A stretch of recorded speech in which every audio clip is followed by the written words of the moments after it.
Remember last fall when the weather was great and you decided that you were going to go on a bike ride or a walk and how great that was? Yeah, that's what we did too. But what I should have done was open these doors and put new sealant in the gasket here in the middle between the doors and the gap. As you can see, there's air and light coming through down here. And now that it's -5 degrees, I can't open the door and put that there because I let too much cold air in. But I want to show you, A, that there's a problem, and B, how I decided to fix it. So look at this candle. Now here it is, blowing normal. Up here against the door, burning normal. Now I move it over here, and it almost blows it out.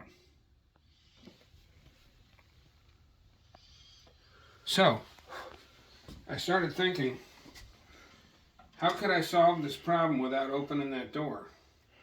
And I came up with a really cheap, simple solution. If you're like me, you might have a bag like this down in your basement next to your dryer where you throw your dryer lint. Stuff is free, and I don't have to open the door to do anything. Now I can come back later and put in the right stuff on a beautiful day, or I could take a butter knife and go right here and just hold this up.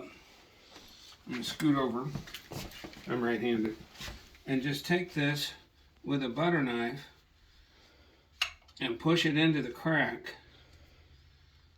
I don't use this door very much, so it won't really affect anything. And even if I did use the door, all I'd have to do is pick it up and put it back up there later. That is quick, easy,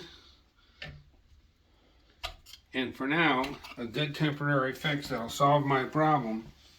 And this will help you save on your heating bills, plus keep your house warmer.